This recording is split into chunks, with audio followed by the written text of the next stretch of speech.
wanted a Wes Anderson intro, so there's the Wes Anderson intro. This is a house tour of our final house in Korea. So originally we weren't going to do a house tour video, but this is just such a unique house in Korea that we thought we have to show it to you guys. So this is the house right here. Now the key word is house. When you think about Korea, you think about an apartment and you don't really think about houses, but this is a standalone house that we rented. Probably one of the most unique houses I've ever seen in Korea. And I'll give you guys a tour inside. I always describe this house as looking like it's right out of a Wes Anderson movie. We always see, I'll come home from, you know, cafes or out and about and whatever, and I'll always see girls taking pictures in front of this house. They'll always stand in front of the door and take like Instagram photos, which I think is really funny, but I completely understand. We have a keypad. I have the door open right now, but we have a keypad here. You can type in the passcode, but you can also use your fingerprint. And then we also have like a card, like a fob that you can use as well, which is really cool. All the houses in Korea have something along these lines. We've been in maybe 6 or 7 different places in Korea so far, and we haven't had to carry a key around, and that's been a huge convenience. We have this little mud room, which is great. A lot of places that we stayed in Korea, the mud room was so tiny, and when you're trying to deal with a dog and 2 people putting their shoes on, it can be kind of rough. But no shoes on in the house, but today we're moving out. It's actually moving day, so this is why it looks a little bit empty, and also why we have all of our bags packed, and why Kim is lounging on the couch, and why Nala is conserving her energy. Oh, hi, Nala. Oh, hi, Nala. This is Nala's favorite spot. So this is the living room. It's actually really small. The entire place is really small. You can see the entire house from the front door. We get a ton of natural light, not much of a view. There's a coffee shop right here. We're actually surrounded by coffee shops and restaurants, but there's specifically a coffee shop right here, which is like Ajoshi Central. And every morning we don't need an alarm clock because you can hear all the Ajoshis yelling and spitting on the floor as they tend to do in Korea. And then we have an alley on this side and I think this is a restaurant on this side. But yeah, we're elevated off the ground level, maybe like 2 feet higher than the ground level because we do have underfloor heating. Again, like most Korean houses do. So in the wintertime, we just crank the heat up and it feels really nice on the feet, but at the same time, it heats up the entire house, which is awesome. It's summertime right now, and we have the AC running, which is awesome as well. I'll go through the costs, deposits, everything we had to do to get this place, and also how we found this place, because that's a really unique story as well. But let's continue on with the tour. The place came pretty much fully furnished. Oh, this is really weird. Actually, I should just tell the story now. We rented an Airbnb for a month, and the host told us that he was actually in the process of building another Airbnb, but he wanted to use it as like a photo studio, like a place where brands can come and take photos of like clothes and jewelry, these kind of things. And he said, if you're interested, I can just rent it to you guys when it's done as like a normal Korean lease agreement. And we said, oh, like, can we see it? And he loves dogs, he loves Nala, and he said like, this would probably be a really great place to raise a dog. And we saw it, we loved it. It was like half finished when we saw it. And when he finally completed it, he told us that, you know, we got first dibs on it if we wanted to move in. So yeah, we didn't have to get it through Airbnb. We just got it directly from him. We signed a pretty typical Korean style lease agreement. But the reason I tell that story is when we came here, this is half finished. And he told us that this was going to become a fish bowl, right? A fish bowl. Yeah, so he was going to fill this with water. I don't know how this works because there's no drain or anything. He was going to fill this with water and put like goldfish in here or something. And I thought that is really weird to just have sitting water inside the house with no drain, no way to clean it. This isn't even like tiled, it's just concrete. It's probably very porous. And on top of that, we have Nala, who I don't think has ever eaten a live fish, but I don't want to risk her just like jumping up on here when we're gone and messing with the fish. So we said, just leave it, don't fill it in. And we've been actually using this as like a snack bowl. I don't know if I can call it a bowl, but a snack area. So we had David's snack on this side and we had Nala's snacks on this side. Kim doesn't really eat snacks. But yeah, kind of a weird thing. But you can kind of see the theme of this place is very like cottage core almost. You have a lot of brick and concrete. Typical Korean house is like white walls, white ceiling, white floors. That's it. But this is really, really unique. Came with a washer. The washer kind of looks so out of place. It's so modern and so huge, but very convenient having a washer. We did not have a dryer, so we had to use a drying rack, which we got off coupon for like 15 bucks, and it was actually really convenient. Microwave, we had a toaster oven that we never used because our landlord is kind of an interesting guy. He's a chef, and he likes collecting weird things, as you can tell by this place.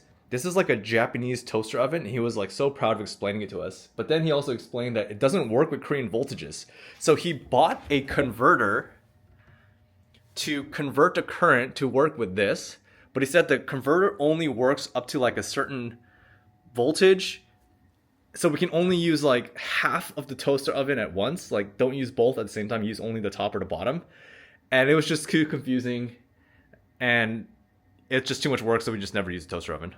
Having a water filter in Korea is the most clutch thing ever. Especially these days with the whole like microplastics thing. We're trying to stay away from water bottles. So this is super clutch. You get really cold water. But at the same time, you also get... That's so loud. At the same time, we get hot water as well. So anytime we need to make ramen or tea, you have boiling water coming out here. Super easy. This place came mostly furnished. Like all of the, or most of the cups and bowls and plates were already here. But we bought some more. There weren't mugs or anything like that. Just giving you more of the eccentricities of this place. The stove is pretty simple. We've actually seen this exact stove at 2 other Airbnbs that we stayed at. Let's rewind a little bit into the second bedroom. So this is a 2-bedroom, a proper 2-bedroom. A small full-size bed here. Pretty cozy bedroom here.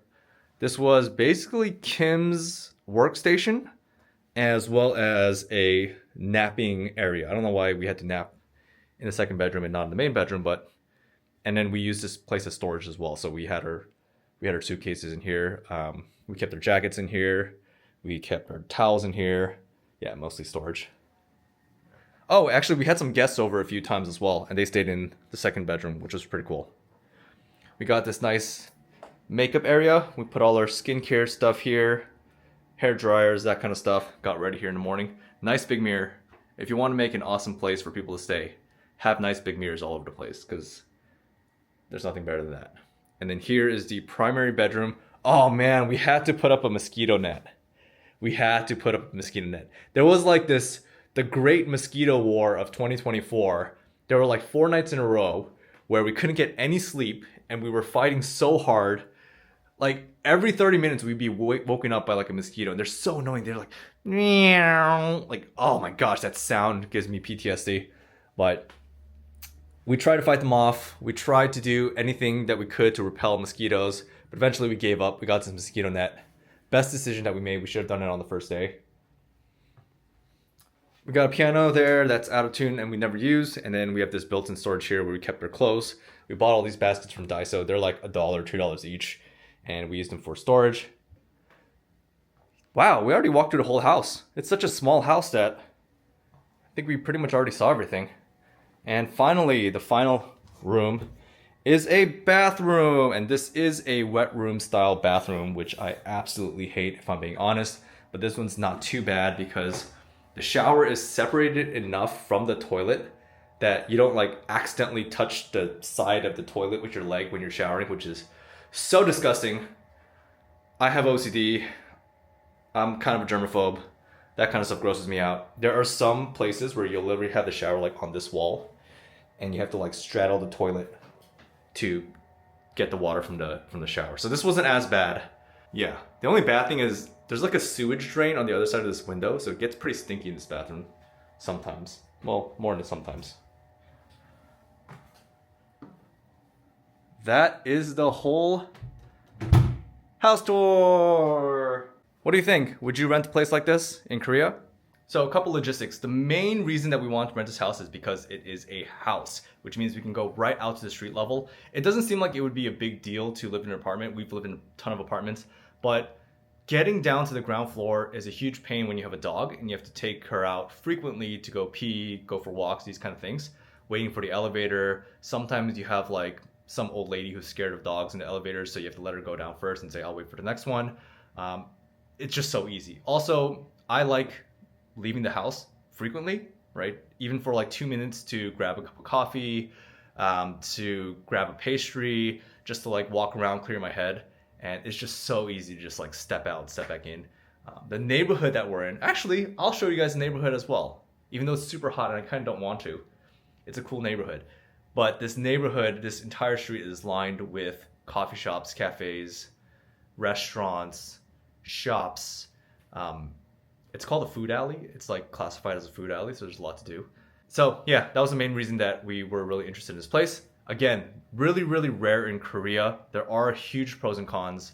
The main con is that places like this are usually a lot older and less maintained. Aesthetically, it was renovated really nicely, but there are aspects that are like, okay, this is definitely an old place.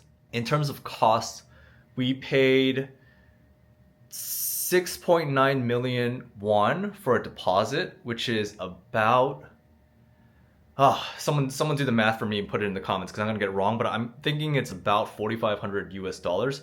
This is very low for a deposit. We negotiated this arrangement because we don't like paying like $30,000 deposit like most Korean apartments have. It's just kind of weird to us, and because we're foreigners, we didn't know what legal avenues we had in case something went wrong, and you know, scams are rampant. We trusted this guy, but still, you never know what happens. So we paid a low deposit and we paid a higher monthly rent.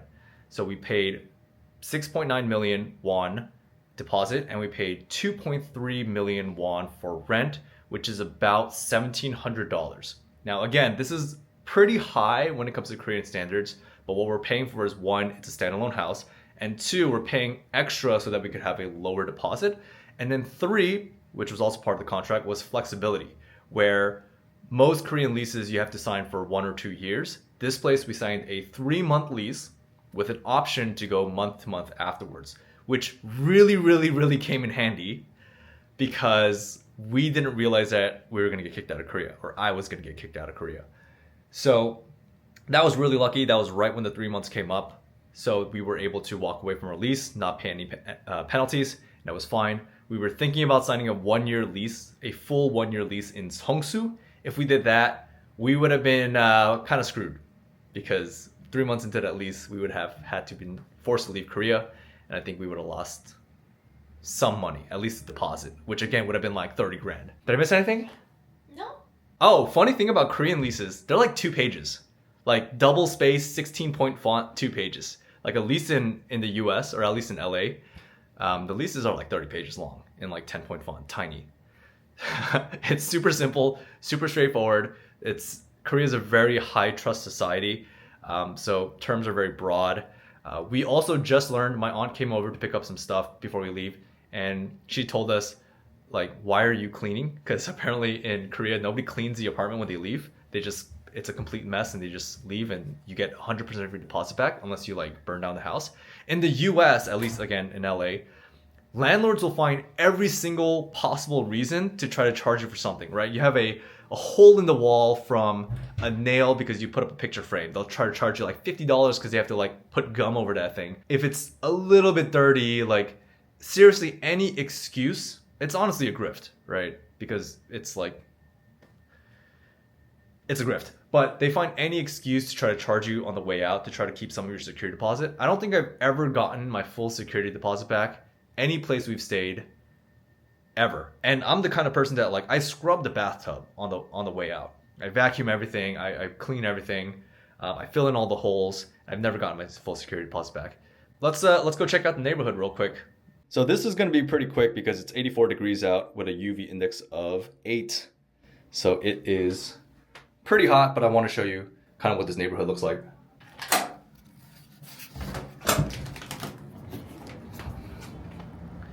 So right off the bat, as soon as you go outside, we have a lamb restaurant there, a course menu, kind of like a bougie lamb restaurant here, which we tried. We actually went there 4 times. It's one of our favorite places.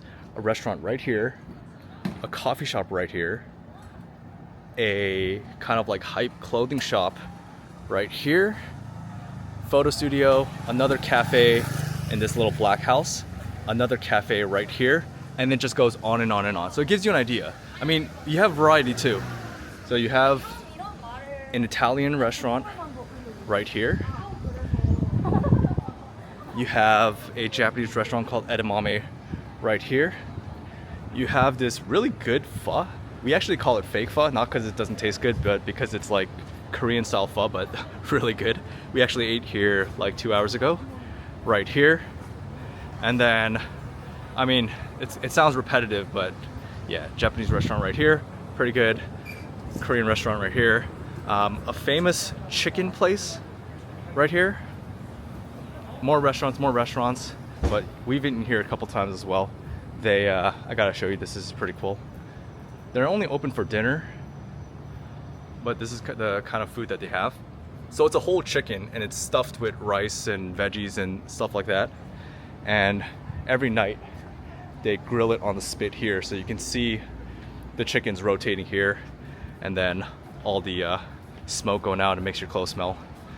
There's a kimchi jjigae shop here owned by an old couple. We've eaten here a ton of times, also really good.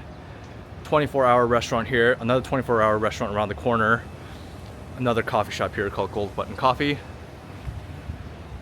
Great jjajangmyeon Chinese food here. I mean, you guys kind of get the point. I can do this all day. I'll show you guys how far the street goes down. So the street goes down about 4 blocks, and again, it's a food alley, so along the entire path is just restaurants, bars, cafes, non-stop. So it's a really great area. This area is called Namyeon. Oh my gosh, that's a huge dragonfly. I don't know if you can see that. That was a huge dragonfly. This area is called Namyeondong. It's in Yongsan, near Namsan Tower. Oh, I should have shown you. You can actually see Namsan Tower really big from here. But it's kind of a locals place. It's not a place that I would recommend that you come as a tourist. If you were living here or if you want to stay in an Airbnb, it's not bad because it's 2 subway stops away from Itaewon, like 3 or 4 subway stops away from Hongdae, and then 2 subway stops away from Myeongdong. So it's right in the middle of everything and you can get to places really easily. But it is kind of like a local spot. I realized that. I left the door open. This looks like a sketchy alley, but alleys in Korea, you don't really get like jumped or anything, so there's a tiny little alley to get to the other street. What was I saying? Yeah, so it's not a neighborhood where I would make a trip here to hang out. But again, I think that if you're trying to get an Airbnb or a hotel, this is a good neighborhood because it's so central and you can get kind of like the local experience and the local feel. So walked along this street because I wanted to show you Namsan Tower, but I just realized the trees are really tall over here. So this entire thing over here is the old US embassy. It's huge. It goes on for like 5 blocks this way and then like another 5 blocks that way. The great thing about being here, being tucked in this area, is there's no through traffic. So the only cars that are coming here are ones that are, you know, either live here or cabs that are dropping people off or people going to work. So there's no through traffic here. So it's really quiet and it's really easy to just walk Nala or Husky around all the time. To my understanding, people still work here, but it's not the main embassy anymore, so it's pretty empty. We don't really see cars going in and out or anything like that. I heard rumors that this is going to be converted into a park, like a open to the public park, which would be really nice. Even though we're leaving, and it's not going to matter for us. Ooh, I got to show you guys one more thing. I got to give some shout outs to a couple other places that I really like going to. So this isn't a shout out, but kind of cool is if you guys watch Physical 100 on Netflix, this was season 1's winner. That's his gym right there. So that's where we live. I don't know if you can still see the house right there. And then a block away. So all of the cast, like all of the main famous people cast, we always see them working out. They all go work out at his gym. Wine bar here. Wine bar here. I've never been to them. I don't drink wine, but they're always packed. This place I go to all the time, Mentami, also always packed, but Japanese udon, really, really, really good. Or no, sorry, not udon, ramen. Really, really, really good ramen. And then one of our favorite coffee shops. Nala's like a local celebrity at this coffee shop. She comes here all the time. You've probably seen it in a couple of other vlogs. It's called Largo, but they are rebranding soon, so I don't forgot what they're gonna call it. But Largo, great shop. The people that work there are really, really nice. And just showing where this glasses store is from the previous vlog. Mart, it's right on this corner. The couple that works here, they're super nice, super professional. If you need glasses, this is, I think, a place that is worth kind of going out of your way to visit if you need an eye exam or if you need glasses. Great people there. All right, let's head back home. Real quick, this is the lamb restaurant. It's a course menu, but it's not like that expensive. Obviously, it's not cheap. It's not something that people go to every day, but 43,000 won is about $35, which in my opinion is a bargain for this kind of food. Again, it's a course menu, so you just show up, they explain everything to you, they give you all the different types, cuts of lamb. I thought it was super good. I always take people there too, and they always have a great time. They always think it's super expensive, but only 35 bucks per person. Heading home. I said quick walking tour, but I'm sweating. I think that was only like not even 10 minutes. But that is our final house tour in Korea. We are moving to Da Nang literally in like an hour. We're heading to the airport in like an hour. The next time you'll see us, we will be in Vietnam. If you like this content, we'll give you a house tour as soon as we land in Vietnam. It's gonna be completely different than this one. We're talking 3-bedroom high rise. But make sure to subscribe to the channel and give us a like and write in the comments what you want to see when we're in Vietnam. We'll see you there. Say bye, Kim. Bye. Say bye, Nala. Peace.